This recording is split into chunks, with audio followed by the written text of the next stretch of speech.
Goons, what is up? It is time for more Samurai Shodown here at EVO 2019. I am your commentator, Hell Pockets, joined by my fellow game goon, Meta Abe. How you doing, sir? I'm gonna tell you what, man. These matches have not disappointed. In fact, they've more surprised than anything.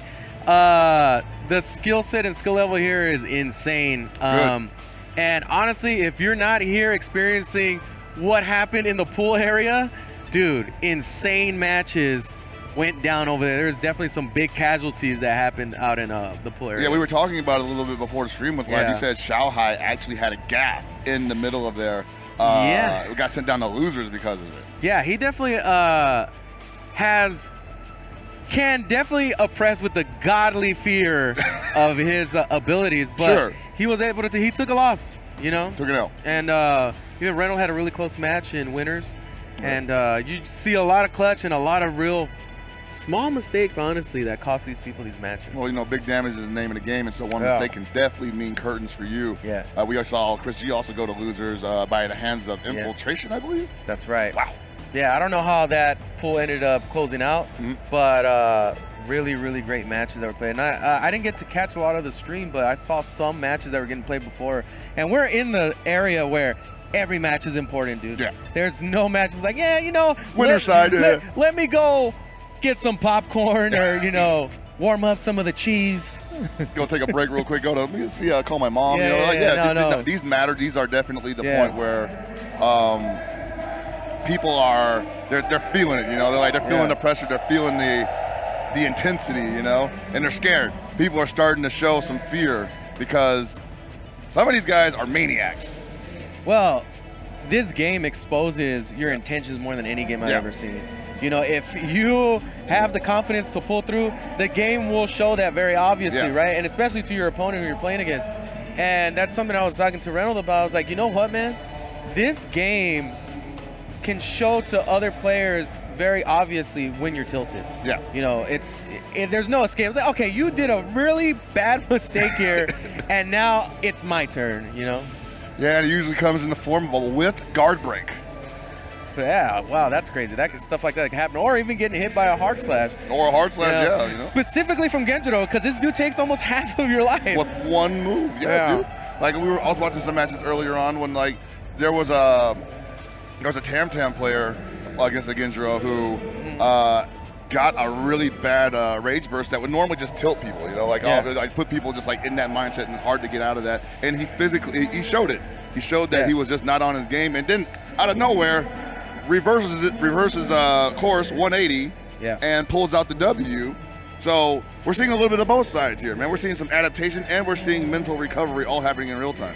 Yeah, I was fortunate enough to have some conversation with the guys out there. And one of the matches that I'm looking forward to that hopefully we can get it on stream or whatever is Jimmy Bones versus Kizzy K. You know, Jimmy Bones is an avid streamer of Samurai Shodown, Fexo, and other games. And Kizzy's SoCal plays everything. He's just a great talent, you know? So he was out in winners on his side, I believe, too. I think so. I can't, I would have to get the update on that. But all I know is that they're definitely going to play each other. Okay. So, yeah, man, a lot of great matches coming up. Hopefully soon because, well, actually, the one thing that we wanted has come true. This is a unifying game. There are so many different communities that are coming together to compete at EVO for Samurai Shodown. Yeah. The downside is they're all playing other games right now in the tournament. Yeah, that's right. But I would have to think in this moment of time where this game, only a month out, where people did not expect it to be this big, and people did not expect it to be supported from other games, that it is where it's at, that this is a moment in history, a time where you can make a mark where SNK is also supported with that prize pot of 30,000. Oh, yeah. Which I don't think we've seen before. That's not even not if we them. have it in that spectrum of things, it's never been that big. Yeah, this is monumental for SNK. We talked about it a lot where they just have been continuously ratcheting up the support for the games and the community over time, over the years, starting with the inside of 13 and really kicking up a notch with KOF 14. And now it's almost to perfection with Samurai Shodown, where their communication is huge and the love they show to the competitive scene is even bigger. Yeah, man. Shout outs to Athlon, too, doing a great job promoting the game. Publishers for this in the U.S. Yeah, it's been a wild ride. We're getting close to the conclusion, ladies and gentlemen, and do not leave your monitors, your cell phones. You got it mobile, take it with you. At any moment, things could pop off. Exactly, and I expect wildness, man. You know, it's also the thing I was talking to Reynolds about too, is like a lot of people want to play this game safe, yeah, right? And it's that crutch that people, if you subscribe to one play style, it can tear you apart in this game. Yeah. You know, you gotta be moldable. You can't really commit to that. And I think that's why when I was watching that Shanghai match, he fell apart in that. Because it was a pretty close match. However, it just didn't go his way the way that he's used to bullying and controlling the pace of the match. And the adjustment just wasn't there, basically. The adjustment wasn't there. But at the same time, I was talking to Freddie, Lazy Freddy. Lazy Freddy, yeah. Yeah, I was talking to Lazy Freddy, and he was having a conversation with Shanghai, and Shanghai was like, to be honest with you, I barely play this game. Which, honestly, folks, I think is a straight-up option select. That is a classic. I don't play this game? Yes. That is a classic international option select, folks. Officially international now. And you know what? And you know what the thing is that you can't really disprove that person unless you really know them. Like I don't play with Shy where he's from. Right. I can't disprove. I guess you're right. I guess I'll have to take that. I've never seen him play Samsung before anyway, so it's like okay. Yeah, but at the same time it's like, well, perhaps he has some fundamentals from past Samsung. He has to definitely doesn't know anything. But even then, basically what he said was, how hard would it be for him to get experience, right? It's only going to take like a matter of minutes to really get comfortable with this game. Well, the thing is, all he said was like, he plays how? He was like, all I need is dash punch and DP. Okay. And I'm straight. I mean, if he understands it, he understands it. And it might take him all the way to top 8, folks. Now, maybe he doesn't think he knows enough of what not to do. Yeah. You know, there's plenty to be said about what you should be doing in this game, but quite possibly the biggest enigma is some things that, you know, it's so early, we don't know what is actually just bad because stuff's working. You know? Unless it's Kyoshiro, in which case nothing's good. There's also ZJZ was playing Charlotte. Oh, man, let me tell you something.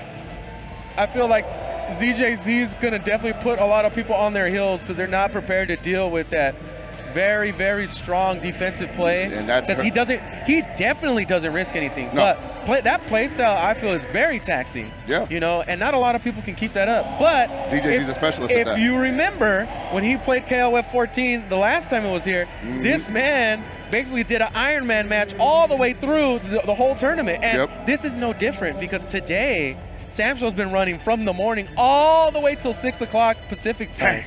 You know, so a lot of these guys, this is definitely an Iron Man match, an Iron Man tournament. Can you hold on all day? You know, because if you're making it into top 8, that means that you've been playing all damn day and the stress levels have not dropped.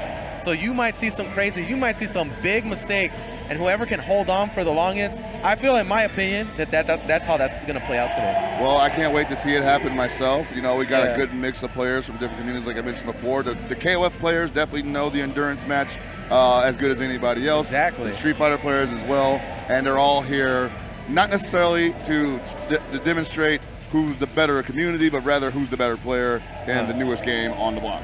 Yeah, dude.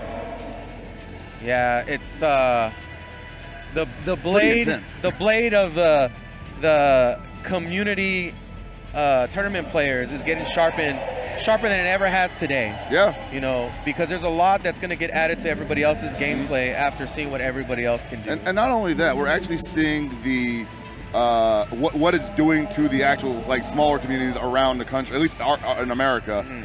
For instance, in NorCal, it's really put a shot in the arm to the NorCal FGC. There's a lot of guys who not necessarily retired from fighting games competitively, but just don't make the effort as much as they used to. You know, funny thing you bring that up. I saw Crackfiend playing his match. Exactly. And he really is almost there, man. Yeah. Like, he had a match. I can't recall who exactly it was, but it was very, very, very close. You know, he just got edged out. And he's a player that very surprisingly has come back and went pretty heavy at Samsung. Yeah, he's taking it very seriously. Yeah. I mean, he and I talk about it all the time at Wednesday Night Fights, Oakland Arena. He hasn't taken a game this seriously since 2009. Street Fighter 4 Vanilla. And even after Vanilla, he was kind of done with the game.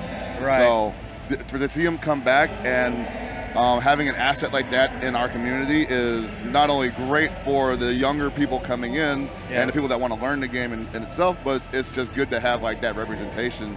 And it exists in other places too. You see Alex Valle in SoCal, who never retired either, but you know, he's back in a big way, if you could believe it or not. You know, like he's over here doing damage in Samurai Shodown. He's the Yashimaru senpai. I mean, this guy is like, it's like he never, I won't even say he left, but it's like the lull never happened. He definitely focused more on TOing and running level up, but now it's like, young Valle? Really? Well, here's the thing, folks, and I know you guys at home probably agree with me. It never really leaves you the spirit of competitive play. It definitely does. Especially if you've dipped your toe into it. Yeah. You know, there's nothing quite like going in person and participating in a tournament and feeling those butterflies when you walk up to play your match.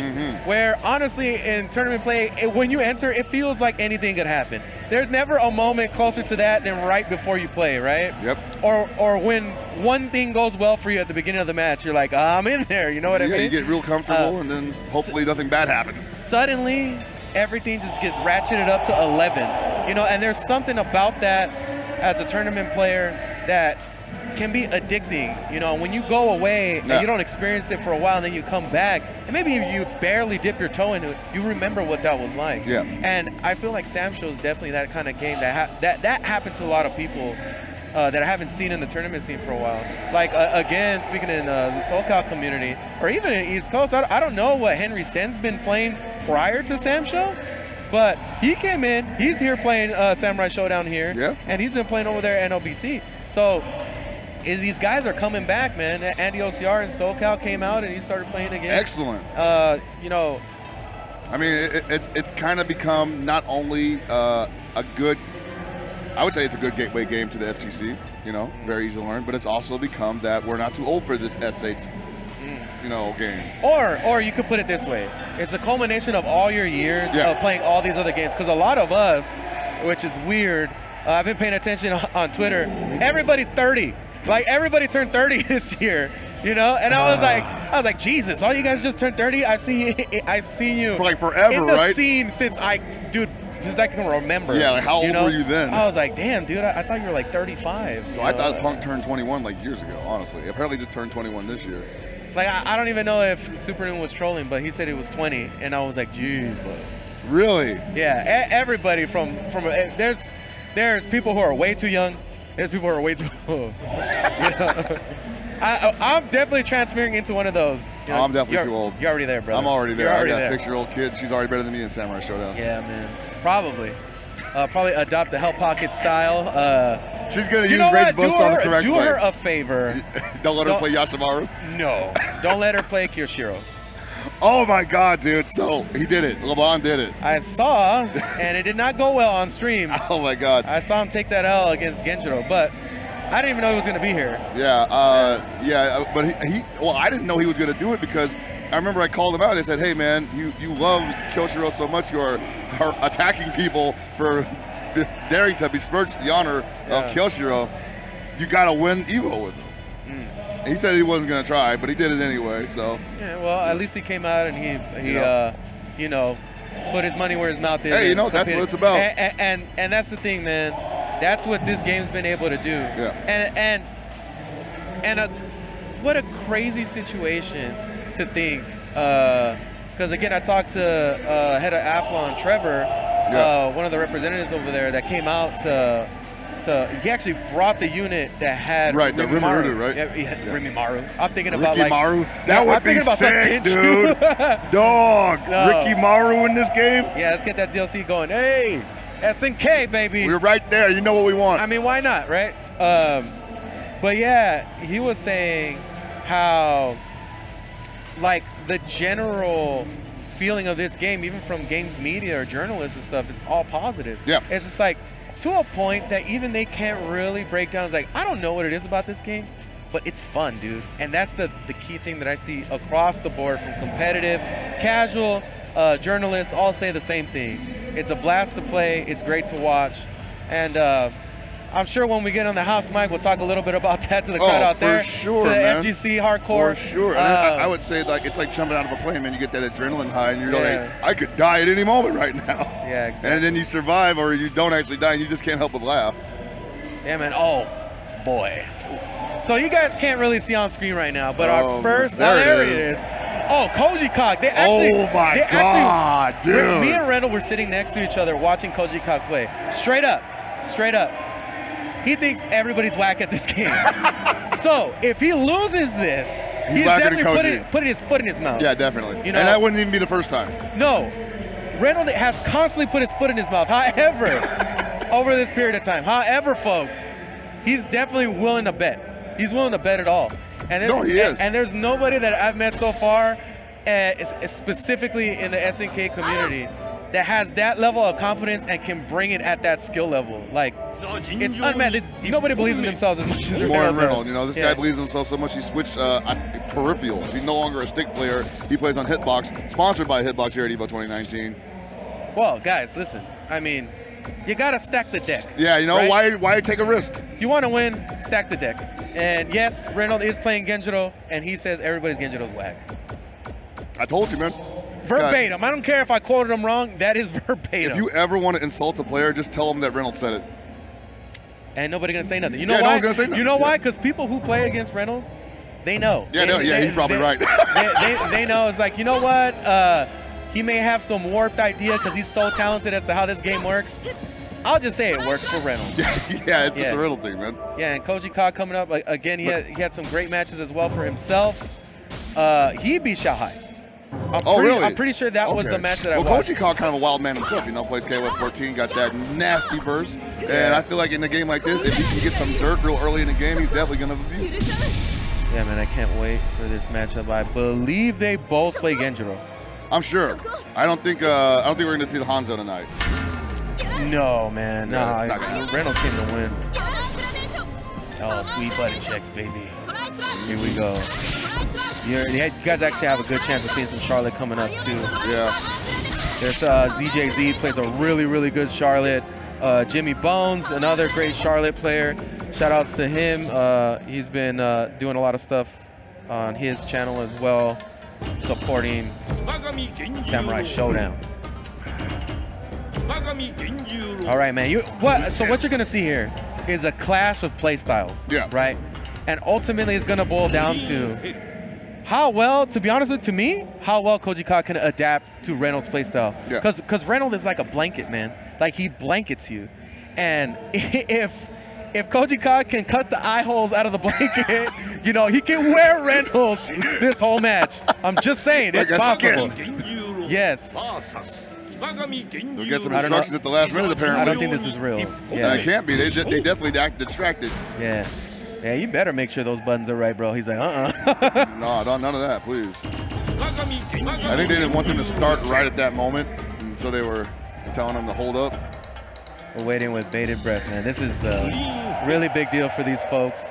Actually, haven't seen Reynolds really take a game seriously from the SNK library in a while. He played KOF 14, but really didn't commit a lot of time to it. Yeah. But Samurai Shodown, not only does he really love the game, loves the way that the game plays out, but he's very invested so far, more so than I've seen him in a while. Right. Definitely interested to see how Koji Cock handles that as well. Hitbox. Okay, Reynolds. Man, he's really about hitbox.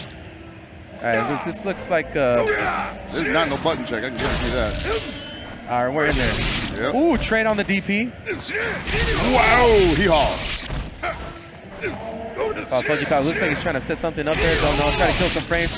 Reynolds gets the DP again. Yeah, usually you would tell somebody not to just do what your opponent did to you. Whoa, what up DP? Koji Cock. And you see how Reynolds just kind of stood there and watched it and didn't even flinch. Dude, Koji Cock taking 10 shots of caffeine, or what's going on here? Have a sip of that wine, brother. Definitely a believer. Oh, both, you know, those are really good options, actually, opening up with that overhead. All right, maintaining distance in here. And you know, he'll take that trade. Exactly. Got to block that. Gets himself out of that situation. Doesn't block the whole thing. He stopped. He thought he had to punt it. Yeah, I guess so. Maybe he tried to jump at the end. That didn't seem like he had to. Oh, bad air to air. Reynolds slightly behind on life, but he has rage available. Possible weapon flip, possible grab, but Koji Kag is well aware of that. Definitely going passive. How these two utilize that threat is what's going to make this match. What a DP! No damage behind that, baby. Ow, jumps right into Another it. DP once again. Reynolds testing his reaction, and he's paying for it. Wow. Wow. Round one rage burst. That's a wrap. All right, folks. Wow, okay. Oh, that was a round 2 rage burst. Wow, this happened so fast. Yeah, I'm telling you, dude.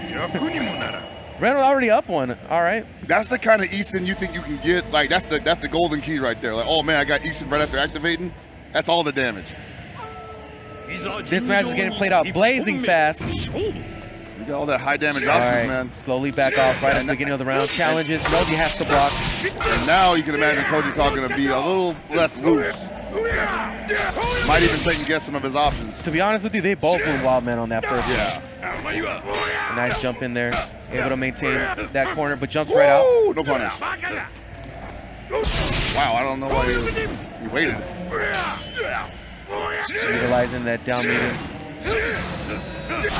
Oh, runs right into the Was that on purpose though? Dude, that's a potential mistake from the card. Yeah. Wow, run up, weapon flip. Nope, takes it. Smart man. Where's it gonna land? Right in his face. Rolls right into it. What? What? I was about to say, is he willing to take the hit to recover the blade? He gets the blade. Now he has weapon flip. He has rage. He could definitely make this happen here. Oh, no, rage is gone. Oh, okay. Nice punish there. Oh, this is too close. No resources wasted so far. Runs in for the command grab. Genius move. We've seen a lot of Genjiros come up to avoid that potential rage explosion. Yeah. And even if it were a bad decision, hey, let me just nullify that option. All right, Reynolds down 1 round in this second match right now, but he has full rage, which means if he gets the grab, he might go for another WFT. Ooh, that is the combo that leads to automatic knockdown. Yikes, what are you looking at, brother? Halfway damage, still got rage available. That's like just about runs out. Max damage on that. Ow. Very aggressive, and he eats that hard slash. Both in rage again. Now Reynolds in rage. Yeah, Reynolds in rage is going to probably look for a guard break, or rather the throw, or he might just hang back, let it rock. Koji Kag, okay. Wow, they both get into rage so fast. Yeah, wow, what a bait. Both throwing cards, trying to maintain neutral. Now backed up into the corner. Caught him pressing the button. Still maintaining his space and gets a nice DP there against Koji Kag. Oh, that's a no punish, really? No punish, recovers too fast. That is crazy. Nice DP there. Both definitely committed to the card game. Nice, running forward, hard slash. Once again, heavy slash. That covers a few options, man. The jump back and the back dash, yeah. If Koji Kag wanted to jump back and the potential jump up neutral, good call out from Reynolds. And Reynolds is willing to do that. He's willing to make hard call outs, even though they're risky. Wow, doesn't even bother with it. No, he was ready for that cancel, whether it hit or not. Really, Koji Kag has not been able to set up his game. Gets punished on that standing kick. Trying to go commit to that triple overhead. Okay, looks like he's trying to set something up against some frames. That's gonna hit. And just like that, that's what can happen in this game. One jump in just shuts down all that setup that you had going for you. And a DP can reset the whole situation. It's that fast how the tides can turn. And look how passive Koji Kag has to play. Get Reynolds to block the bounce card. Oh, activation. Not a bad option. Not a bad option. Be careful. Oh, now it's getting worse and worse. He has rage available. He's gonna pop it. Yeah, he's gonna do it. Yeah, has to. That's okay. This is insane. Who's gonna land this Eason or this weapon flip? It doesn't matter. Who's gonna get it, people? Oh, he used the backdash option. Wow, Koji Kag with the clutch backdash. And that is something that we have been missing from the earlier matches. People not utilizing the backdash in those scenarios. Don't jump. There was even a situation where Xiao Hai could have punished neutral jump, and he did the Eason way too early. Oh no. Yeah. It's just the way that you can shut down so many options by utilizing backdash is so important in this game. This is the first time you see such a clutch play like that. Dude, you got to believe that Reynolds did not want to go to a big 3 right now. He wanted that over and that right then and there. He does not want Koji Kag getting a rhythm. This game definitely comes down to a few key moments, and that was one of them. A bad DP, oh, no! bad punish. That would have been huge. All he had to do was wait. I know he wanted to land that super, man. That would have been huge. I think he was close enough just to let it turn himself around and didn't activate it. And now Koji Kog got a significant lead. Reynolds just runs out and he lands a far hard slash. Big block, no punish. Go. Wow. After the overhead go right into the DP, why not, man? That's nerve-wracking. I think Reynolds is, I mean, he got to be a little shook now. Think about how fast that happens, though. Immediately put into tilt. Now Reynolds is on his heels, and Koji Kog played a slowly progressive game, but now he's at full speed. And now you see Reynolds is taking these really dumb risks. And Koji Kog is ready for each one of them. Haven't really seen a good setup or any type of conditioning so far. Really just both eating each other's offense so far. Good blocks and good reactions, but we need some type of call out here. And Reynolds hasn't had one for a while. And Koji Kog is not going to give him the room. No, bad throw. But yet, still very close in life together, but Koji Kog has one on the board already, and this is match point for him. Koji Kog all over this defensive play, but it takes a run-up DP. Oh, that is crazy Koji Kog definitely needs to not play passive now. Oh, that was a possible DP. Nice. Wow, the distance on that rage DP is crazy. Oh, nice man, it's a jump C. Yikes! Nah, dude, that card doesn't hit off of that rage DP. Couple of nutter butters up in here. Oh, be careful with those jumps. No DP. Oh, my God, here it comes. One more touch pretty much for both of these guys. Who's going to rocky this out, man? This is basically... Oh, no, it's a wrap. Reynolds going to go down. Are you kidding me? That gut's real. He's got he had to do it. He has to. He has to create opportunities, slow down the time.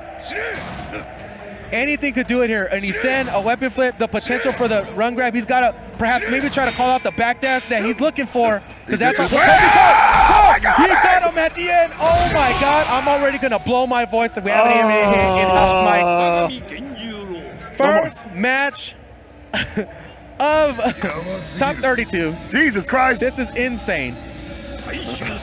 Reynolds' eyes definitely bleeding right now. Oh, wow. No, he's feeling it. He's running the momentum. Now Koji Kog in rage. And this is exactly the situation that Koji Kog put Reynolds in the last match. And he just run into another card, and Reynolds feeling the juice. He's ready to go. Koji Kog just needs to wear him out. Use his resources. Nice. Get cross up twice. You got to do stuff like that in this matchup, man. You got to be willing to go crazy. And we've seen DPs. We've seen random Rekkas cross up both times. No respect. Trying to go for the grab. Yeah, that was a command grab. That one has less recovery. Not a huge punishment. No DP. Trade DP. And that's in Koji Kog's favor for sure. A jump in. No DP. Wow. So many options. No DP again. Oh! Too many decisions. Whoa. Chill. Oh my God, it's a wrap! Dude, I don't even have a voice to finish that one. Dude, Koji Kog can't even believe it. He's like, how did this happen? It was perfect. I had him. Oh, dude. There's nobody who soul crushes quite like Reynolds, man. You know, and that's going to give him the momentum to go into the next match that he goes into. That was huge. And Koji Kog, I don't doubt he'll be able to regroup after this. He'll make a change. He'll make an adaptation because you know what? Right there, that was just them going toe-to-toe. And you say, here's the thing, man. Here's my thing. I know other people have been talking about, well, Genjiro, whatever. I don't care, and this is what I've been saying, is that these matches are exciting regardless, because you see an action-packed match like that, it doesn't matter who's on screen. Right.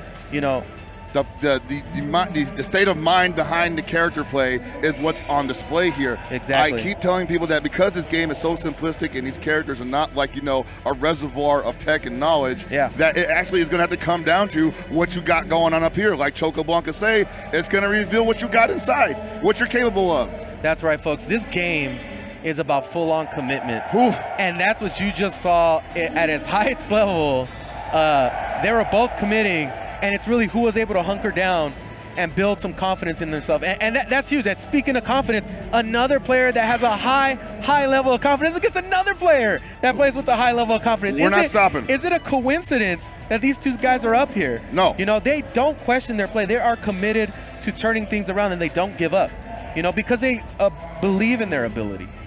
Both of these guys no strangers to top 8 in any of the games that they play. No. Oh. But this kind of action is not going to stop them here out. Everybody here at this point is going to deliver the good stuff. Including us, dude. I've been holding this energy in because it's like, bro, we got to do work. And And dude, I've been saying this to other people, and I said this to you. I was like, dude, top 32 is where you see all the crazy stuff happen, right? Because it doesn't matter at this point. Everybody's super good. And even if they don't make it into top 8, they're all top 8 caliber players. It's just that these people, well, somebody has to win. You know, when you put them in the bracket. It's the name of the game, man. It's a fighting game. So that's the beauty of what we do, man. Man, I'm already sounding like I'm dead. Oh, man. And we got house mics. It's crazy. I know, right? Yeah, it's great, right? Jesus. I'm about to pour all the honey in my mouth. Give me the whole bottle, dude. All right, man. Give the thumbs up. Alex Valle playing this game has to be a great resource for SoCal. You know, puts a smile on my face for sure. Exactly. Dude. Not only does he run Wednesday night fights and level up live, but he loves to host events. He loves to host gatherings at wherever. There's going to be plenty of opportunities for players new and old to play Samurai Shodown in SoCal as long as he's around. And that's the thing, man, is that he's not hanging around the Street Fighter setups. He's not hanging around any of the other setups. He was there all day watching. He's in it, man. Eyelids peeled back and seeing what these guys have to offer. He's in there. And here's the thing, Cali Power 2, Alex Valle, is one of the more consistent players in Sam Show. Yeah, it was really interesting to see how he started out playing Ashimaru, switched over to Golford, and just kind of opened up the character a little bit. All right, a little bit of patience here. Some zoning here from Alex Valle. Punko as well. Slowly getting backed up into the corner, though. So we're seeing Alex Valle do a lot of back dashes that get canceled in the plasma blade. It's a good way to do catch a bad jump and force an anti-air situation. Only problem is it pushes him towards the corner, which isn't that bad. You also got to consider a lot of the things that Punko just did in those first 30 seconds. He showed he's really willing to deflect because he randomly did it 3 times, and he used evade, which might have been another deflect. Nice block there from Alex Valle. All right, Alex Valle kind of controlling this match. Punko unable to get anything started. There we go. Wow, ready with that DP. Again from downtown, and you know what? I keep saying this, why not? It works. Yeah, everybody's going to get hit by it at least once. Nice overhead again. Overhead gets a knockdown. Whoa! All right, Alex Valle with a very questionable decision there. Didn't even get a grab before he hit that. There we go. And that's a wrap for that round. That does so much damage. Wow, he got afforded 2 opportunities there. I'm actually shocked. You cannot let a guy like Alex Valle get away with that. No, he'll definitely trump you. Woo! What a punish. And definitely in this matchup, he has the potential to control a lot. But again, Punko has successfully been able to walk Alex Valle back into the corner. There he goes, headed back into the corner once again, using the card. And I kind of wonder how much experience Punko has against golfers, because his toughest matches so far have been playing against Infiltration with Infiltration's Genjiro in his homeland. I don't know if he has played a bunch of golfers. Oh, nice backdash off of that dog. This might be in Alex Valle's favor, just simply because of that. So far, Punko's shown surprisingly a lot of patience here. What? Oh, he is eating. Is he trying to JD? I'm not sure. Oh my God! No big punish off of that DP still. Not a bad option. All right, jumped over the anti-air plasma ball. Very, very patient Alex Valle here to press the button. Yeah, we see Punko kind of just thinking about what's going on next, not trying to do big swings, just kind of looking for damage wherever he can. Force Golford to be off his feet so he can't use the log trap. Whoa! Such a good option there for Genjiro. Yeah. The run-up command grab comes out very fast. Which is strange because despite how mobile Golford is, sometimes gets caught on his heels. Oh, nice down hard slash. Ooh, 7 seconds left on the clock, folks. We're both down to very, very little life. Oh, he's about to Alex Valle able to shut down. Oh, yeah, there it is. Wow. Well, smart play, smart play. We'll see how that plays out in this last round, man, because he just burned a lot of his resources. And now, if Alex Valle ever decides to go into rage and gets a grab on him, it's over. Yeah. Oh, he doesn't even need it now. Oh, he's got the There it comes. He's looking for it. He's looking for it. He's got rage right in the beginning of the round. That's big. Yeah. He's probably going to be able to get it twice. He actually had it there, I think. I think he had an opportunity. Nice cross under play. Wow, Punko ready with that standing kick. Yeah. Whoa. Nice punish. Whoa. All right. No cross up there. No. Nice block. Big punish off for the log trap. Very careful, but again, he's getting backed into the corner. No DP. Yeah, really. That was a perfect arc. Options getting shut down. I don't know about this decision. This could be game changing. This could be it. Somebody's going to put something on the board in this situation before that rage runs out, man. Oh, no. He tried to probably go for a grab. Still got that rage available. Oh, it's a wrap. That's it. Got him. That's it. All right, man. A little bit of hard work there for Alex Valle. Again, that confidence getting them through that match, staying solid, and that's what I think you're going to see a lot from Alex. He's had a lot of matches like that today where he just stayed solid. And really, the best way I can describe Alex Valle is efficient. He's been very efficient with his anti-airs, his zoning, and I like his movement a lot, actually. It's not simply because Punko isn't challenging it, especially with the jumps. Nice. Nice, pushes him back out with that just defense. Woo! Get that out of here. Not going to have to respect Poppy on that with that DP. Nice command grab. Now he rolled forward. They got rid of the grabbing vulnerability. Blocks that. Whoa, no punish. Okay. Wow, perfect spacing on that. Once again, Punko running into normals. Woo! Controlling the air, empty jump, no. Yeah, man, Golfer, great air buttons. Oh, big punish? No. No rage, couldn't get the big damage on it, but still Punko in a lot of trouble right now. Alex Valle completely controlling his match. Punko's just running into sword, man. Yeah. Wow. Nice option there. Whoa, finally gets that deflect, but no big punish. He might have been just outside of the distance to get super. Yeah, I think it was smart enough to go for it. Wow. Okay. Rough, man. Kind of running over Punko at this point. Punko's going to have to make a big adjustment here.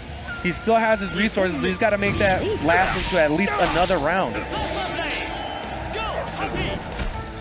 Ooh. Wow, nice block.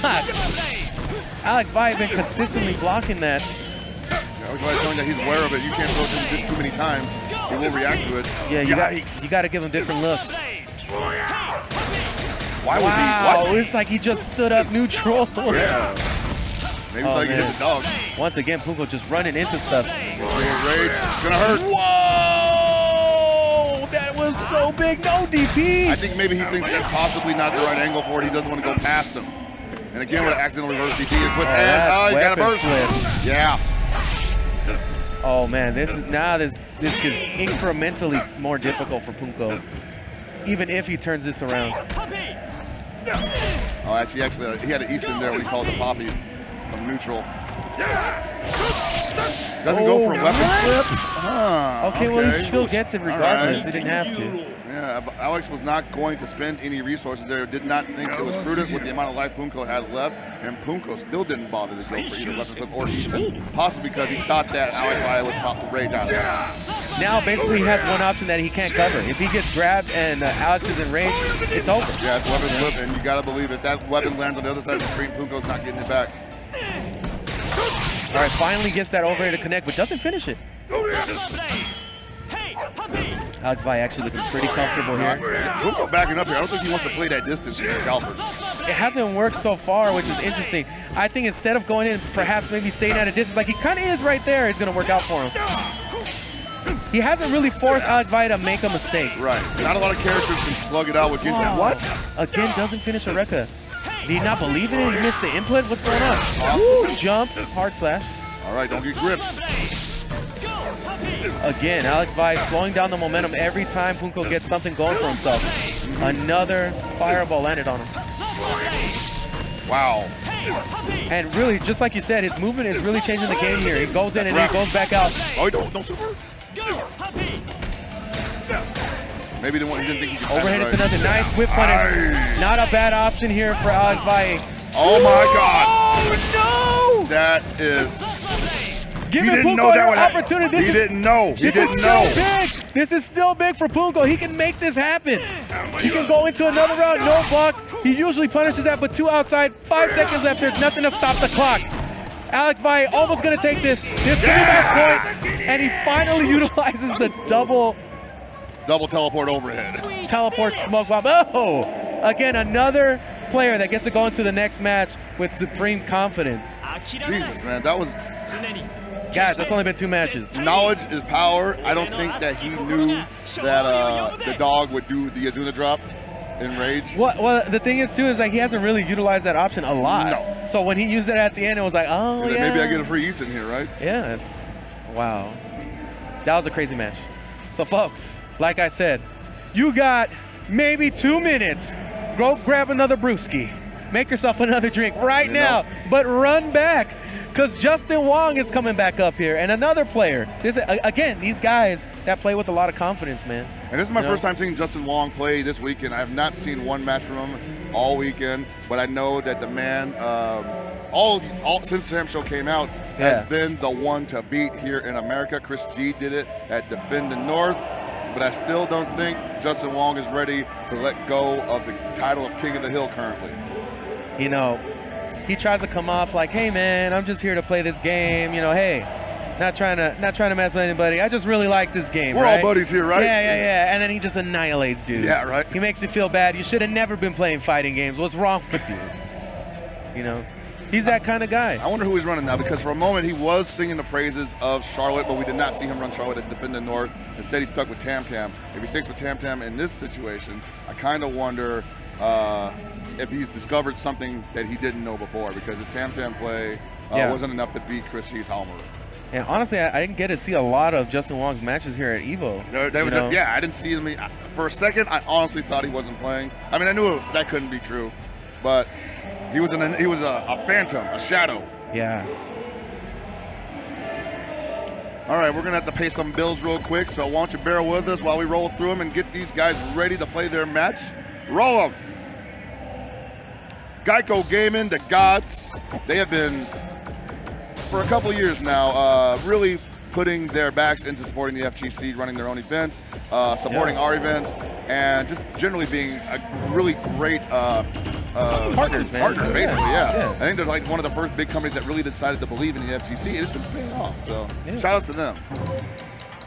Gaming generation, you want to talk about backbone of the FGC, these guys been around since the day before forever, and now like EVO doesn't even happen without them. You know, the monitors, the consoles, all this stuff, it's all them, and they also got some nice merch. Yeah, man, it's definitely a team effort. Yeah, shout out to Gaming Generations, and this is interesting.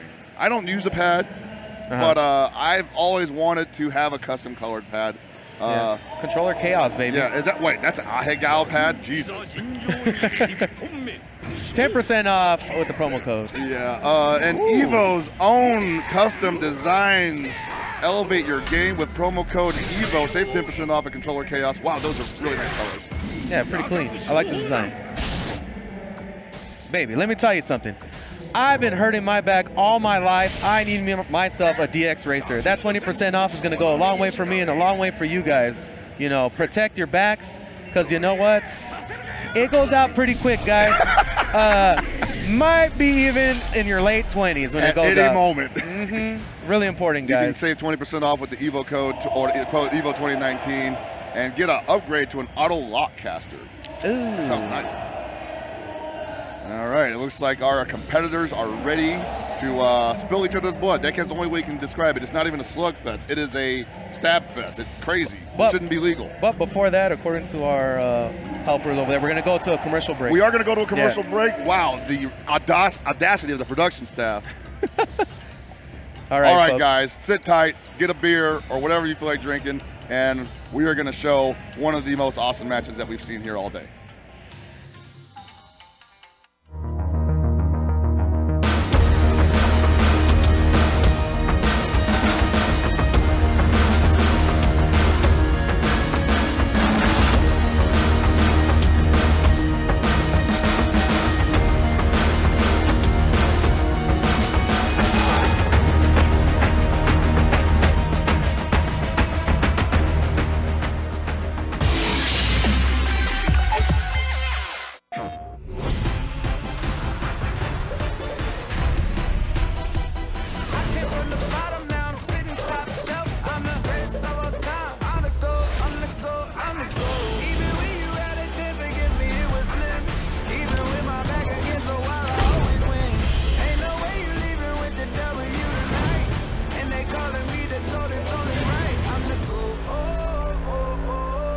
Go. プレイステーション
Ladies and gentlemen, I hope you have your behinds planted because you ain't going nowhere in this Sam Show EVO 2019 tournament, bro. Dude.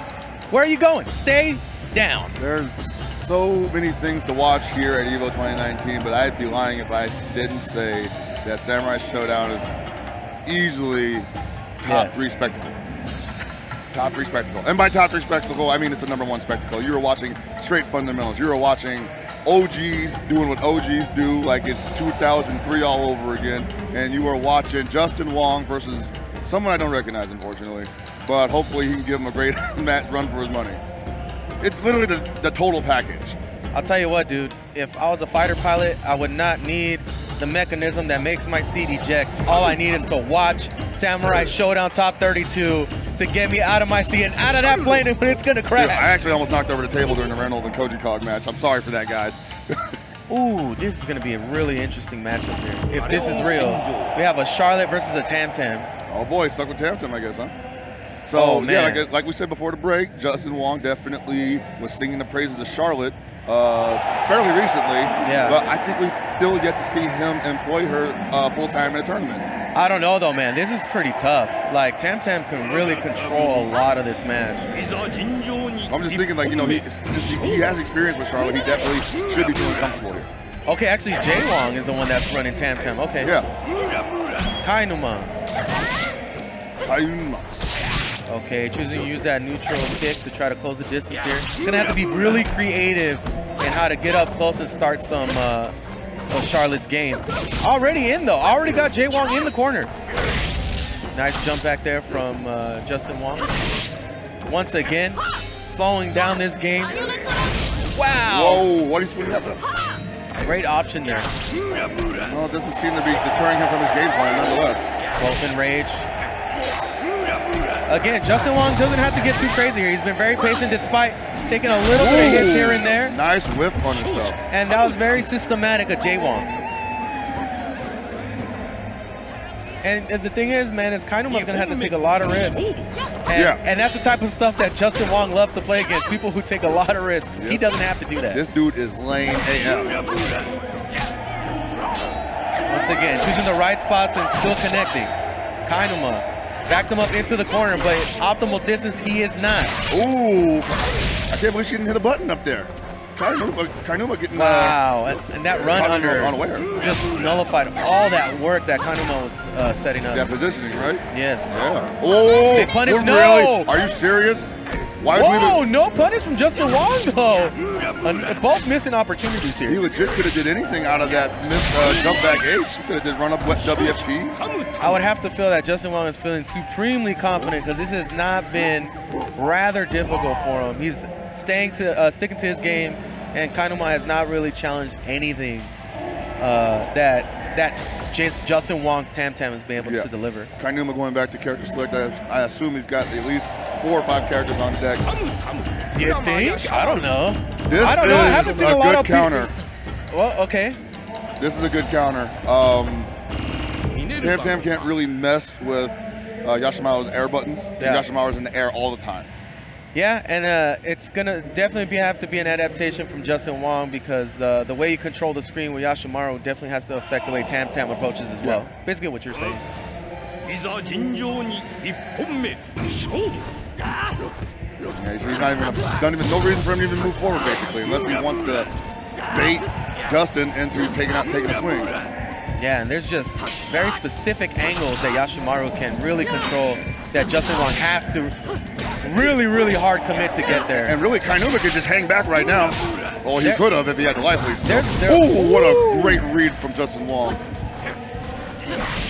Again, wow, still able to shut down that jump forward double jump. See now, oh, come on, bro. I was going to say, now that Justin Wong has the life lead, we're going to see Kainuma hopefully not think he has to force the issue. Keep playing this solid game, slow pace. Yeah, you can circumvent all that stuff. When you got Tam Tam forcing the Tam Tam player coming in, you risk things like that. Yeah, and the thing about Yashimaru is, wow! Okay. What was that? Another thing, man, this game is a lot about timing and rhythm. I guess there's some invulnerability on that.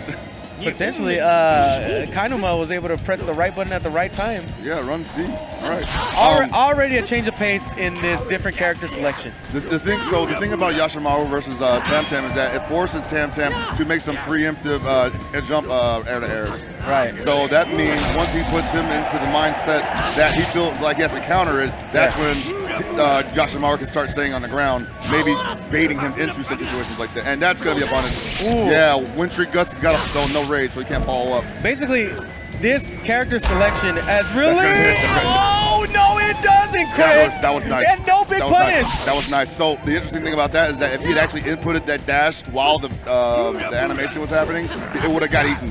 And he got hit by the weapon flip technique. So you kind of have to wait for it to come out and then input the dash, at which point you don't want to get hit in the tail end of it either. See, now this is where Justin Wong has to play a little bit of a more uncomfortable game, right? Yeah. He has to come to Yashimaru. He has to challenge a lot of these jumps like that, and then that's going to happen. Yeah. You know, and Yashimaru can run away from him all day. And he has to bet. Yeah. And now from behind, big turnaround here from Kainuma picking Yashimaru in this matchup. And Justin Wong seems a little flustered, trying to find a great opportunity here. I think Kainuma's getting a little too aggressive, though. He does not need to be that close. 8 seconds on the clock. Jay Wong's going to have to be a little more aggressive. Does it have it in him to create opportunity? There we go. And Kainuma really controlled that match really well. Yeah, it literally was a teeter-totter situation there. And it's interesting because Tam does have a high jump that is floaty, somewhat similar to what Yashimaru has in the double jump. Despite that, the buttons just don't match up very well. No, because again, those angles go downward. Yeah. You know, and you need to hit slightly above to where Yashimaru can reach. And that's actually really difficult for a lot of characters to get up there. You know, it's really just how you can slow down Yashimaru. And if you don't have something that has maybe some all-purpose type of tool, it's difficult to lock him down. I've seen everybody have trouble with that matchup against Yashimaru. And it's a slow, methodical match that you play against Yashimaru. Yeah. You know, it's really hard to get a full connection for a lot of damage because he's... Oh, wow, no punish off of that deflect on the opening of the match. Still gets a punish off of that. Yikes. Ugh. Yeah, I think Justin knows he has to play that aggressive game now because he's... Whoa, runs right through that. Kainuma to God. Oh, ultimate confidence right now. Can't Justin Wong hold fast here?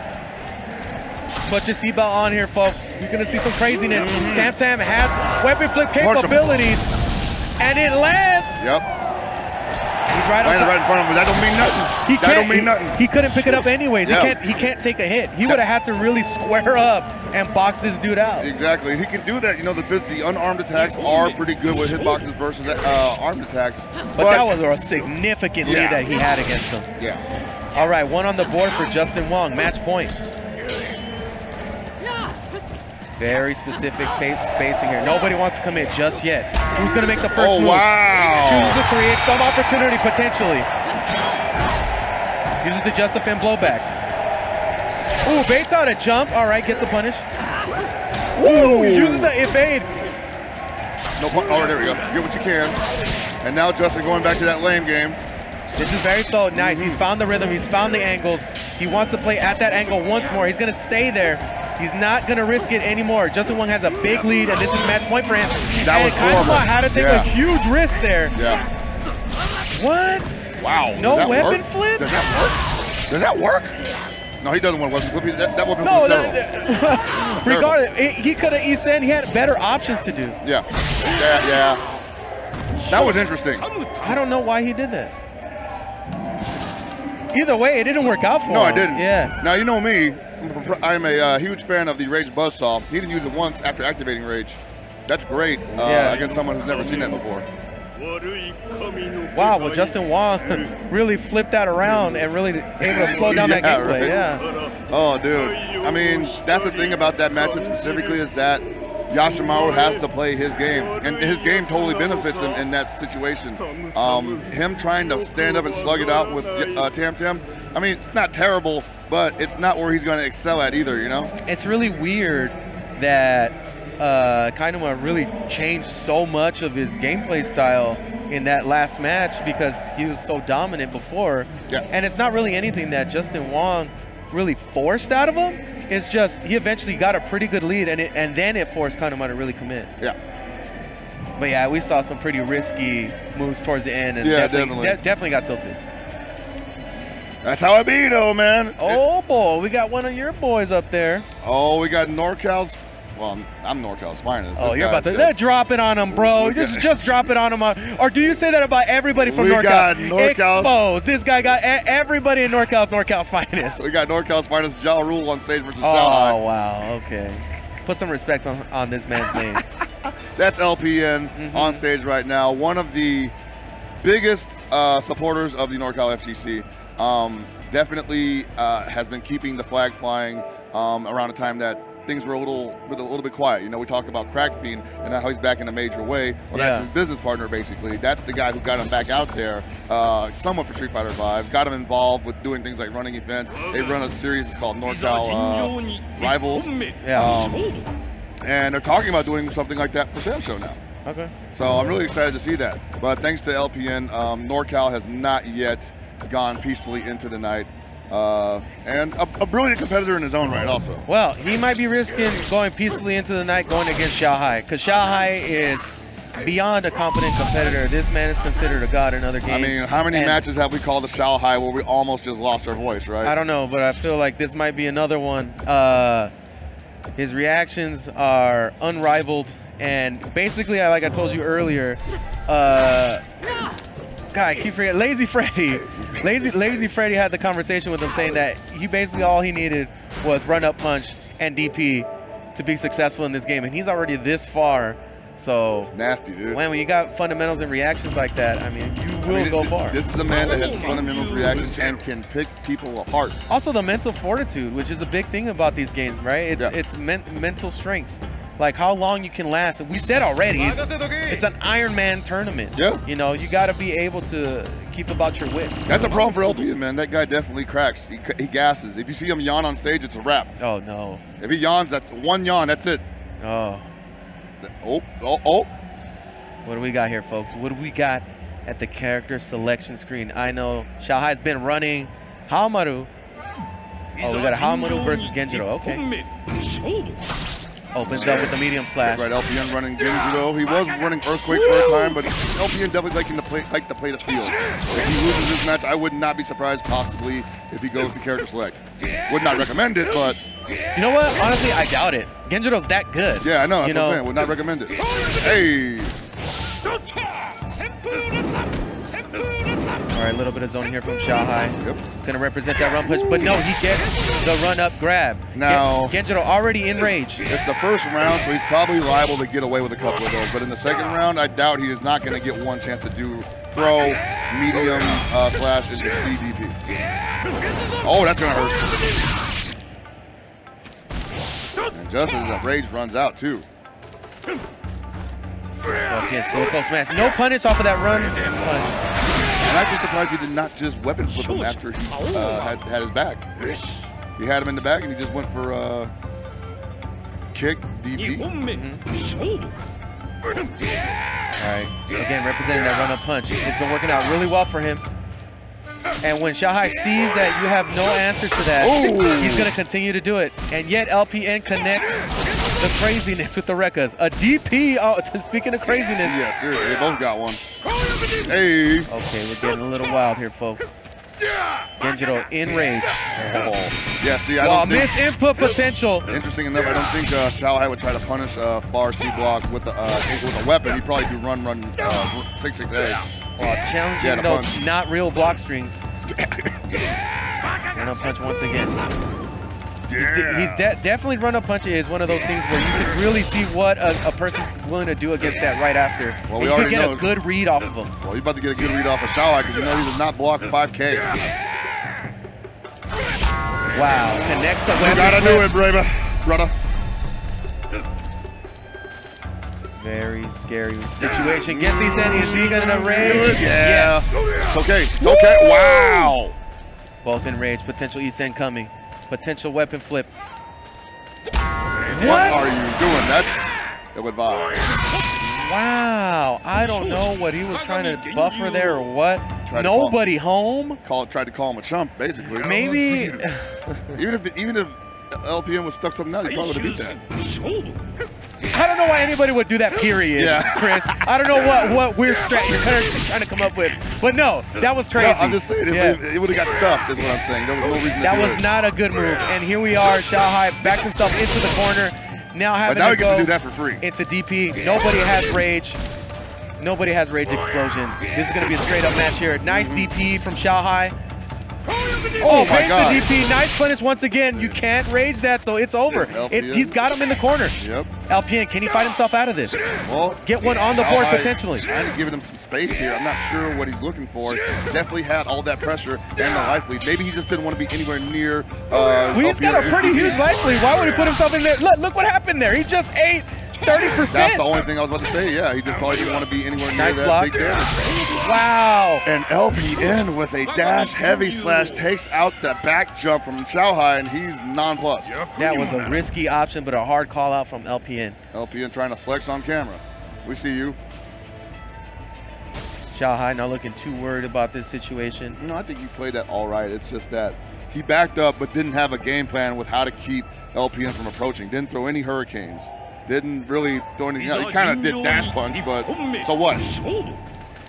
Nice backdash there. Once again, backdashes are going to be a big deal as we get later into these matches. Really important to nullify potential big punishes, and LPN got one on the board with that record. Ow! Nice DP. Can't be scared though. Whoa, really meaty plus-up punch.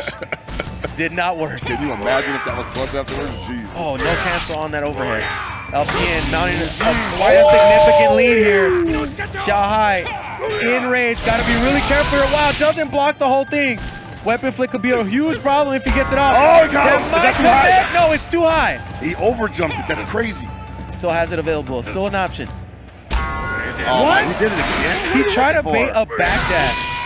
I feel like that's the only option he could have been looking for. Because he was thinking run up, probably grab, let me backdash. Nope, you're going to eat this weapon flip technique. But it never came. Even if he had a late neutral jump, that would have connected as well. Well, maybe he knows that LPN will eat a run-up grab then. Well, now he knows. Now that's definitely what's getting conditioned here. But Xiaohai's gonna have to make some really bold decisions to turn this around because LPN is on match point, and he could be the one that takes out Xiaohai in this top 32 losers. This is losers, man. People are gonna go home. LPN might be the man to send home one of the guys. Oh, the cross-up. This is what you need when you're Genjiro. You got to keep him guessing. Got to keep him thinking. And Xiaohai still commits to that DP on wake-up.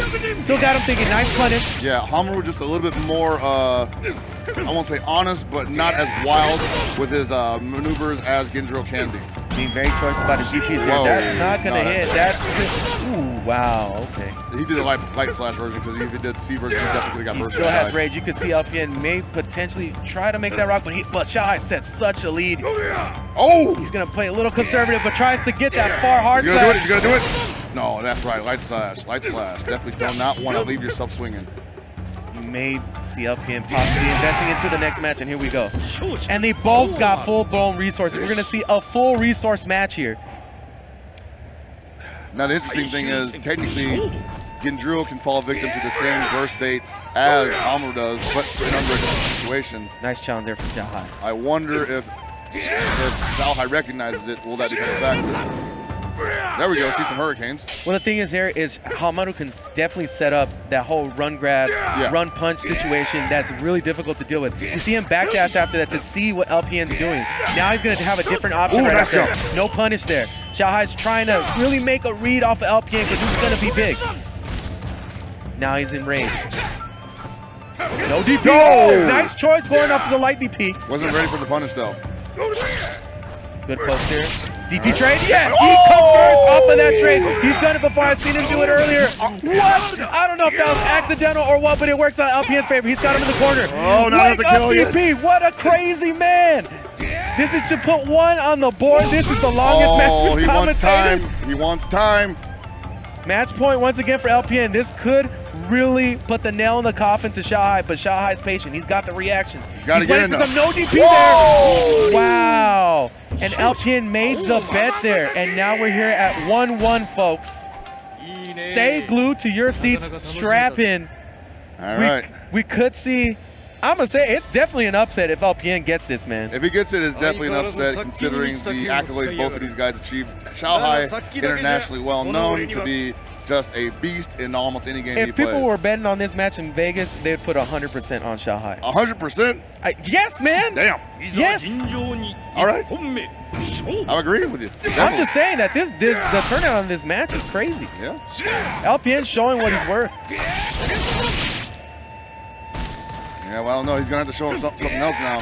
He's going to have to show Xiaohai that he might actually backdash the grab now. Again, we're talking about getting gassed in this tournament and how much of an Iron Man situation this is.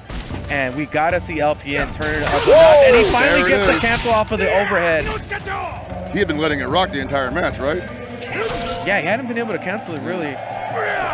Ooh, no punish off of that far hard slash. All right, LPN with the life lead. No need to rush in. Very patient here. Xiaohai looking for something. You can tell he's trying to react to something here. Nice little punish there. Now he's in weapon flip territory, and they're right in each other's faces. This is a slugger of a match. Whoa. And again, yeah, it works against everybody, you know, and people want to think, you know, that's not a good option. It's going to be unsafe. Dude, it's a straight up mix-up, especially that close. You know, if Xiaohai's not willing to try to challenge, and he was earlier before, but LPN... he's not going to mash dodge, he's not going to hold up. Exactly, and LPN's still willing to commit and try again. Because that knockdown could totally change the game around. And LPN has one on the board, and he's at match point. Xiaohai's going to have to make some bold decisions here. Nice challenge, okay, there goes into the DP. Right up punch. Can't get in. No punish off. Oh! That was counter hit. Oh my God! All right, LPN not out of it yet. Might want to look for more of those bounce cards, honestly. And Xiaohai's being really aggressive here. I don't know if I want to get in that range. And he gets a run up throw. Burst! Oh no! Burst! No rage explosion from LPN. Investing possibly into the future with this decision. Oh, but that was it. That was the match. Here we go. We got a repeat of the last match point for LPN. Now it comes down to the wire where both have full resources. He shook. Oh my God. And just like that, he's unshook. That's something that Genjiro players are afforded. And he gets that block and nice punish from Xiaohai. And he's got him in the corner. Again, that neutral jump. Punished. Gonna be looking for that again. Looking for that grab and get some substance with a light slash. The mix up with the option from the run grab into the run. Is he gonna neutral jump? He's got to be really careful. He's got him opened up. A lot of options available for Xiaohai. And Rage just runs out. Opportunity for LPN to close this out. He's got him backing up. Oh, gets the run grab once again. Okay, go for socket dash. Gets the knockdown. Slowly backing him up into the corner. A dangerous position for LPN. Xiaohai still has full resources, as does LPN. No big punish off of that far hard slash. All right, LPN got a lot of work to do right now. Got to go to work. Oh, bad jump over. No punish off of that. All right, taking care not to get hit by those dash punches. And Xiaohai has not taken quite a big risk. He doesn't have to. Oh, really, again. It's LPN who has to make big decisions here. Could he go for a cross-up? Is he going to do it? Okay. No, should have waited. Oh, my God. An unfortunate situation there. Perfect timing, call it whatever you will. Bad scenario. LPN gets taken out off of that. He got rage exploded off of these, and wow. Damn.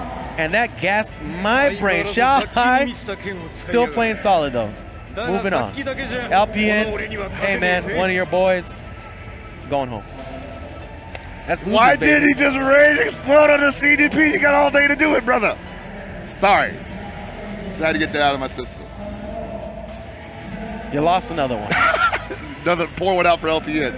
Yeah. Well, the good thing is, folks, we still have other representatives coming up. I don't recognize this next player, but anyways, the action in this game. I recognize that guy. Oh, wow, we got Kazunoko coming up. Another player I haven't seen any matches from EVO. I haven't had a chance to catch any. Well, he was at the Goon Suite on Thursday night. He did? What time did he come in? He just rolled in, I think. Yeah. What time? With a whole group. Remember? What? No, dude, I left early. Oh, remember? What are you talking about? It must have been after you showed up, after you left in. Yeah, he rolled in, had a look around, saw Reynolds playing. He bounced like almost immediately. Oh, really? Yeah. At least I think it's some. Yeah, I think I saw him. He's a now you don't even know. Please, Chris, let's not go into makeup pockets right now. That's not makeup stories. I'm not saying I saw him. I'm not saying if I know he saw Reynolds or not. Oh, okay. Hey, that's a good storyline. Just go with it. It is a good storyline. Yeah. Duncan Reynolds. Yeah. But Kazunoko, man, this I don't know how much higher level you get than this. Yeah, man. Multi-game champion. Yeah. I'm excited to see what he's got to offer. Is he another Genjiro player? The last I saw, he was playing Hamaru, but yeah, I assume he plays Genjiro now. I think he's probably one of the tops in Japan. Yeah. But at the same time, this game's topsy-turvy right now. As we saw with the SNK official tournament, there were some people there that the names didn't match up with, like, you know, people's experience watching Japan tournaments and anything. Relatively unknown player in comparison to some of the names that were there ended up winning the whole thing. Yeah. Yeah, man. It's I don't know. We've had like 5 matches, dude, and they've all been awesome to watch. I don't expect this to go any different. Ladies and gentlemen, once again, if I hope you don't go out and get some more food, you know, call your peoples to pick some stuff up for you. Stay in the hotel if you're in the hotel right now. Shout out to all the people that came out here. And again, something I want to bring up. When this game was released, they were like, oh, well, who's gonna enter that tournament? Or a month? That's a stupid idea. You never want to say that about any game coming out. No. Let me take a step back. You never want to say that against a game like Samurai Shodown that has quite the lineage that goes back, that really pierces the hearts and souls of people. That's the reason why they're here today. Yeah, you know, people are playing this game for their own reasons, but most commonly that I find is the fact that it's familiar. You know, it's something that actually, you know what? I would like to argue against that, because I think the fact that it's not familiar is why people are sticking around, because it's so different. You know, maybe the characters and the games are, the game has really burned something into people's minds. But it's what I've heard more is I like the difference in pace. I like the difference in play. This is the first big competitive Samurai Shodown game. So yes, in that sense, it is very different. Yeah. All right, here we go, baby. Kazunoko versus Shodown. Oh, he's running Galford. Okay. Oh no, he is running. Shodown running Galford. Okay, remember Kazunoko likes to just defend a lot of stuff. Build that meter. Don't take any guard damage. Yeah, and that's crazy dangerous for a Hamaru player. And nice punish off of that. He knows what's up with that log trap. That's it. All right, that definitely beats him. Okay, so you're going to see a completely different playstyle here from Kazunoko versus Shanghai. Actually, that's totally fine. That is totally fine. If that's all he had to deal with for picking up his sword, could have been much worse. Still a very close match. Oh my God, is he going to rage? No, he's going to let it rock. Let it rock. I respect it. That's too hard of a call. Some people don't want to make that in the first round. You got to be feeling nice about your game. Because, man, he's saying that weapon flip is not guaranteed. No punish off of that. That darn near is. Jesus. Xiaoba doing a great job so far. Kazunoko willing to block. Get his gameplay set up. Wow, that's a dangerous place to throw Plasma Blade. Run up punch, but still connects the Plasma Blade once again. Xiaoba controlling. Wow, crazy jumping allowed there. Kazunoko playing this game safe. Oh man, no DP there. Playing a little lame, even though he ain't got the life lead. Oh, that's not gonna connect. Nah, that's not that big. Backing off, really creating that distance Still here. Doesn't have the life lead though, notice that. Yeah, Xiaoba does not have to work too hard. Well, nice, and just like that, Kazunoko's getting knocked down even further back. Oh Great my punish. God. Now we have the rage explosion. Yeah, this is round 2. That would have been a wrap. And this is very close. Or at least been really, really bad. And there it goes anyway. You cannot use the capabilities of being in rage at this point. Renish, yep, he saw it coming. Here comes the big punish. Kazunoko staying tight. Bob Xiaobao. Xiaobao.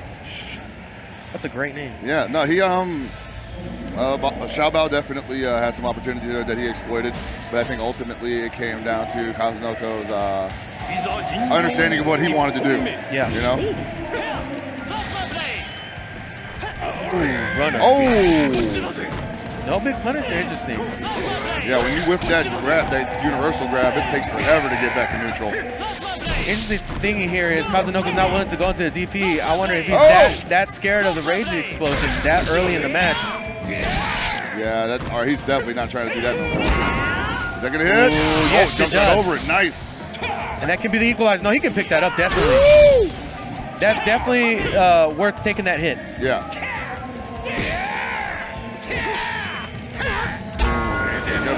Nah, he's not gonna burn it. He didn't burn it last time, he's not gonna burn it this time. It's like on the second match, sometimes your mindset changes, but Shodown holding steady to the game plan. I like it.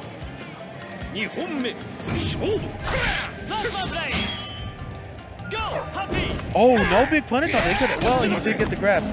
Oh, really interesting. He lost the match. Yeah. Oh. He's really willing to get that knockdown. Nice.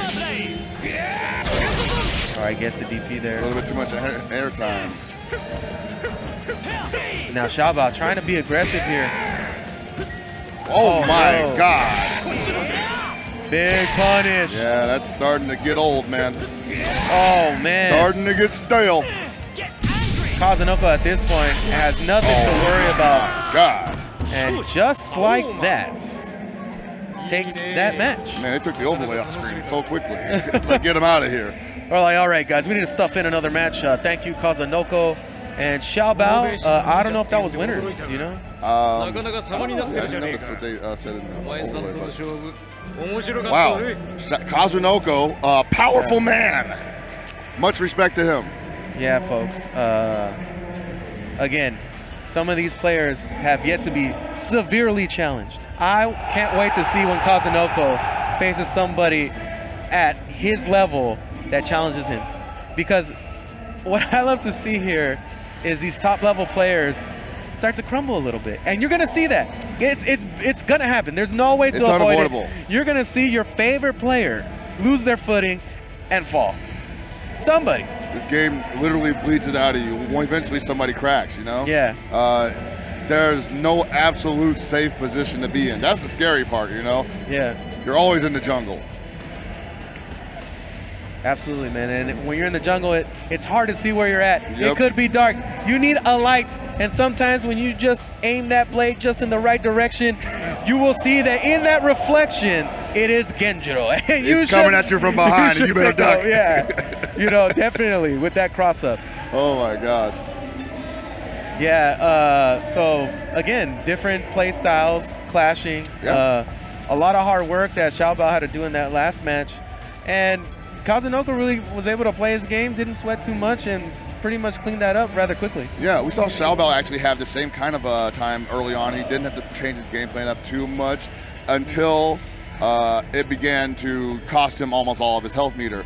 And at that point, I think he had committed to it so much, or maybe he just didn't know any other way to play Galford, that he still kept going for the log trap and eating those big, heavy slashes. Yeah, and it was just, you know, somebody that knows how to call that out. It's big. Yeah. That is one of Galford's strongest tools to deal with damage, and it's very unique to him and Hanzo.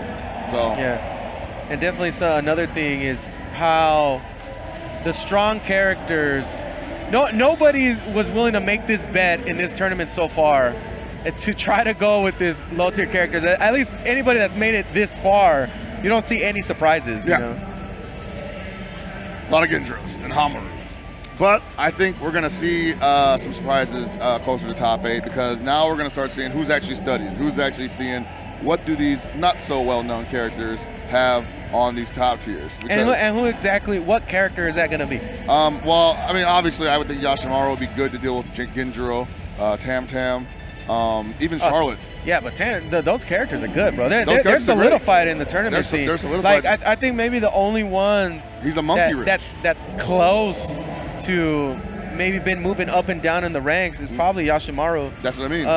But outside of that, everybody else is a mainstay. Yeah. And that's the type of stuff that happens when a game is only a month out. However, to this point of what we've been seeing so far in this tournament is, despite these common situations that we've been seeing, that I feel that this game allows for, despite it being broken down to its very basic options, is it definitely has allowed for an identity to be held in this game. Like, everybody plays their character a very specific way. You know, everybody adapts to a certain situation. They all make different play calls. Like, you could say, like, oh, Reyno doesn't like to rage burst here, rage explode here, or Xiaohai chooses to hold on to it all the way to the end of the match. Or some people don't choose to punish a certain way. Yeah, right? Or some people don't want to bet off of far hard slashes. Right. You know, or some people play too safe or X thing. Like, there's just so many ways to play this game that has not been really forged in the fire quite yet to a solid form. So the interesting thing about that to me is that, yes, this element does exist in every fighting game. People definitely play their characters a certain way, and optimization is, you know, whatever. But at the same time, it's so prevalent in Samurai Shodown. Yeah. I don't think that it's like, you know, I think there is an optimal way to do stuff in this game, but right now, the way it is, there is a school of thought. There are different schools of thought on these same characters. Two Genjiros don't play alike, don't have to play alike. And that's part of what makes it so exciting, because that's part of what makes it the jungle. Because it's not predetermined. There's no flow chart. I mean, there is, but it's like you can still get blown up. You can still step on a landmine. Yeah, and you know, and that's what. And I think that's what when I bring up Yashimaru, that's what I'm talking about. There's still room for, I guess you could call it anti-meta. Well, I mean, again, the game's only been out over a month. Well, yeah, sure. So this is just really a measuring stick, more so than a lot of these games at EVO. You know, there's a lot of players that are coming from games that maybe they're not legacy Samsho players, that they don't know a lot of the pacing of this game is. And just because of that, they don't have to respect certain rules that other Samsho players are really committed to. Yeah. You know, that you could see different angles of how to play this game. And as we keep getting deeper, we actually see a lot of KOF players in here. Kazunoko, you know what, he plays everything. Even Alex Valle plays all kinds of games. Yep. You know what I mean? Justin Wong, ZJZ. You know, they all play a bunch of games. And I think a lot of people say, like, people who come into this, oh, this is a Street Fighter player, this is an X player. But no, I think what the most common thing that you see is that there's people with a lot of game experience, period, like across the board. Renaissance men. They've had a lot of exposure to high-level play in a lot of different games. And it's not surprising that those are the ones that are being most successful, because this isn't a game that requires a very specific skill set. You know, it's really a combination of all those things together. You know, you play a game that requires heavy reads, a game that requires heavy footsies. All those things are super important and ratcheted up to 11 in this game. Yeah. You know?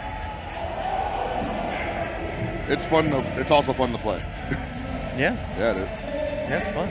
Wish I could have kept playing. Got out of my pool and losers, but I had to DQ myself. You know, they did that shit to me on stream, man. Can you believe it? What? They made me DQ myself on stream. They did? Yeah, they came up to me when I was commentating with Ryan, and they had a note saying, do you want to DQ yourself? And I was like, yeah, DQ me. Yeah. Anyway, I think we are very close to top 8, if not in it already. We could be one more match, apparently. Okay, I'm getting told we got one more match coming up. It might be a colossal one, because darn it, who's left? I know, we just saw a stick get laid down. Who are we having? The suspense. Okay, Xiaohai. This is losers. This is going to be a send home match. Dak versus Xiaohai. Okay. Well, I'm not too aware of what character Dak plays, but somebody's going home. For good. They're going to have to sit down over there. Nature of the beast. You know, they got to sit down or head back to the hotel room. Isn't that kind of weird? Like, it's like if you're a defeatist, you're just like, why am I even sitting down, you know? One of us has got to lose. Nah, dude, none of these guys are defeatists. That's why they're up here. Exactly. That's why the quintessential trait of an FG competitor is the fact that you want to make your opponent unhappy. That's right. You have to find joy in the misery of your enemy.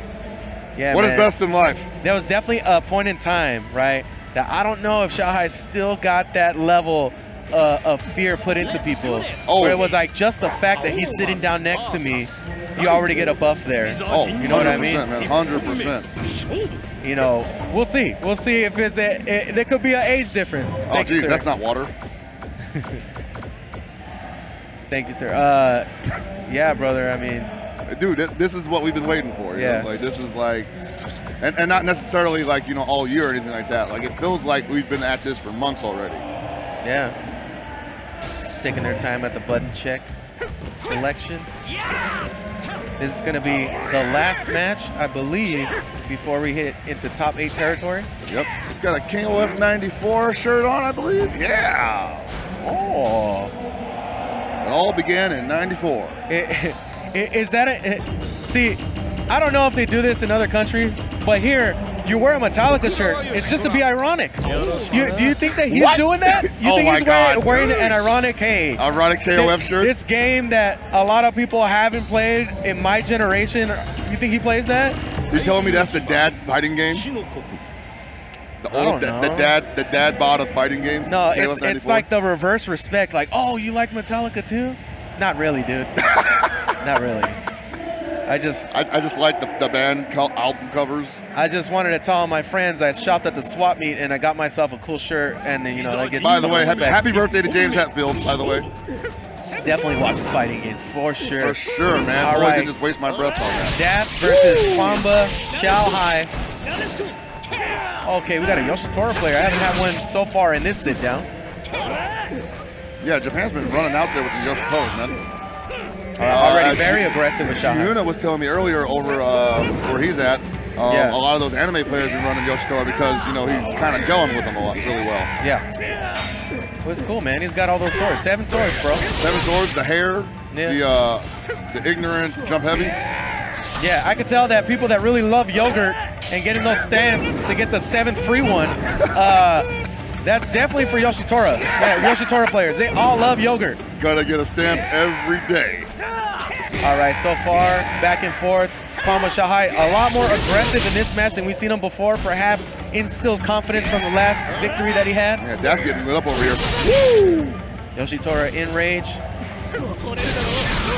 Reinforcing the Nadeshko, raising the Nadeshko. A lot of damage. All right. Wow, that was what a call out. Ill-timed backdash. Wow, he runs up with the run-up punch. Oh, they both got that same energy going. Oh, they've been really aggressive in these past 10 seconds. Nice, able to shut that down. Yeah, man. Daft with that BDE, making sure Kwamba Xiaohai has to stay in his lane. Ow! All right, another run-up punch. And those are just so good, like those unarmored attacks you can use while still having a weapon in your hand. Okay, these two are definitely not opposed to going at each other. This is the type of gameplay that Xiaohai likes to play too, man. He's a KOF player. He likes aggression. And he knows how to temper it as well with that jump back normal in the air. Oh, for sure. Knows when to slow it down, knows when to speed it up. Again, with a jump back normal. But I don't think he smelled blood yet. Very, ain't giving it to him. Very accurate with those airs. Nice DP. Trying to make sure he covers for that rage explosion option. Oh, he's going to get a big punish off of this. Yeah, he believed in that way too much. I was like, I'm just going to do it, bro. And Xiaohai does not have to go that hard. No. Whoa, gets punished with that run-up hard slash. He thought possibly he would get a further reaching attack afterwards. And just like that, it's flipping the other way, and he does not get that opportunity. Daft, these two are tied for this round, or this match. The interesting thing there is that I think Daft hadn't committed to a jump in yet that wasn't deep enough, but he might have just misjudged that. Yeah. He still has rage. Quite a danger up close, but now it runs out. Another jump back air to air. Right, trying to tap him into that kick throw. Gives himself a chance to breathe. That special lasts so long you can set up another plan of attack almost in the middle of it. Yeah, take that deep breath, man. Reset things. Yo, Xiaohai is going way too hard in these scenarios. The run-ups he has failed to connect twice. Oh! Whoa. All right. Neutral rage explosion. Anger management is in session. Oh, is he going to do it? Yeah. Yeah. That means he got another. Oh, he got it. No. Bro. Huge blow up there for Xiaohai. Gap. Wow, and he gets another opportunity. Top Where's that weapon privilege. flip? Right behind him. He's going to roll forward. That's actually really inconvenient. He's got a challenge. Daft has a challenge. He's going to pick up the weapon. He still has rage available. And he got the E-Sen. Why was Xiaohai challenging there? Why was he jumping when he was unarmed? Wow, that's crazy. You know, in that last piece of that scenario, Xiaohai did not need to intersect there. He still had rage. Yeah. That still had rage and potential for Isen, and yet Xiaohai still chose the challenge. And I know, especially in a game like KOF, you gotta be, even in the moment where you feel like right now may not be a good idea, let me challenge. It does not carry over so well in this game. You will get punished very big. All right, we get to see where Xiaohai shines supreme, using that DP on reaction. Yeah, Death already won on the board. Xiaohai looking like he might be getting sent home. No sweating from Death so far. Yep. Questionable decisions from Xiaohai, but we'll see if he's able to adapt. Ooh, very nice. Opportunity. Goes down the corner, backs off to give himself a little space, keep him there. Oh, definitely didn't think he was going to reach. He's trying to control that space to back off Death. And Xiaohai still has a huge lead, but he's backed himself into the corner. One more hit, that's going to kill. Chooses to hold on to the rage. I think is a good decision and invest into the next round. Most definitely. Death definitely not out of it yet. Still up a game. If he plays solid like that, he can definitely tie it up, and then Xiaohai has to struggle.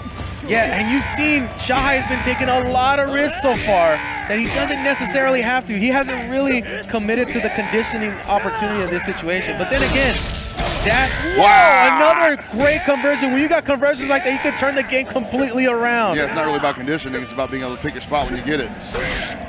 But how many times is that going to happen for Xiaohai, Chris? At least He's twice. already down. Yep. Uh-oh. Yeah, he didn't even want to wait for it. Xiaohai is up 1, so this is a big, big win if he's able to convert this. Oh, no! Was that a messed up DP? I don't know. But he's about to lose his weapon. And just like that, whoa! Yeah. Yeah. Oh, he's close to chip. Oh, he's pushed close him out, to pushed him chip. out. He's close to chip. He had to slide. He could have knocked down, but I don't blame him for not challenging. That's fine. Oh, now this is way too close. Wow, and Death committed. And now he's at match point. Xiaohai has to play tight, but he has the resources. Yes. Can he flip it the other way? Death cannot escape grab into weapon flip technique and under any circumstances. But he's got to play this one super careful. Not a lot of options, and he's been getting very risky. Great patience there from Death. Again, gets a breather here, and Xiaohai has to think about what his next approach is going to be. Rolls forward, jumps back. Death's not in a hurry to give himself any openings, saying, okay, you got to come to me. Hasn't been able to create a consistent strategy so far. Xiaohai's been playing really against Death and around his gameplay. Oh, no! Forced to rage here. Weapon flip. And it just works out like that sometimes. Now oh wow, right in front of his face. That's still bait. Then pick it up. Oh, that's the biggest punish. That is going to be big, big, big mistake from Xiaohai there. Screwing up a potential punish that could have taken him closer to a win. Yeah, that could have put him in a one-touch zone. Backing off, Xiaohai's got to be careful. He's got the corner DP, full DP. He can do that now. There's no rage explosion to get out of it. Damn near tied up. Nice. Check him. Check the toes. Wow, one more touch, try to that's go for that jump back air to air, and it did not work out for Xiaohai. A little too late. Xiaohai could possibly stay here for another match. No, he's not, dude. He is sending Xiaohai home. Leave him in 2. Another FGC legend, Death. We know your name now, sir. You are legitimate. You probably do like KOF 94. You are legitimate in my eyes, sir. And Xiaohai, they keep the camera on this man because he's got to go home, pack your bags, pack your stick. Great effort from Xiaohai. You know, did you expect that? So I just tripped. This is probably the first SNK tournament that I've ever seen that Xiaohai didn't get top 8 in. I mean, I don't know. I can't think back that far. My brain's kind of fried. I mean, like in recent memory. Potentially, yeah. But, I mean, still, you know, it just goes to show you how some of these players, I don't know who Death is, you know, but he displayed a lot of poise there, you know, and Xiaohai is also another guy that stays strong in a lot of situations, and he lost that situation. And he was taking a lot of risks, you know, a lot of risks. Possibly because he didn't feel comfortable in that matchup. But even though he was taking a lot of risks, I think he also managed to have a solid game plan and just straight up got outplayed. Death outweighted him and just picked some beautiful times to do jump heavy. Yeah, man, when you get outplayed, your opponent starts to make bad decisions. Yeah. And that's interesting to see somebody like Xiao Hai commit to those bad decisions and really try so hard to find the strategy that's effective against this Yoshitori player. But ladies and gentlemen, I mean, Samurai Shodown and EVO has not disappointed. We have great matches so far, great player matchups, and really the culmination of a lot of these years and years of gameplay in these fighting games getting shown off here at EVO 2019. And just like that, folks, we're going to get set up for top 8, baby.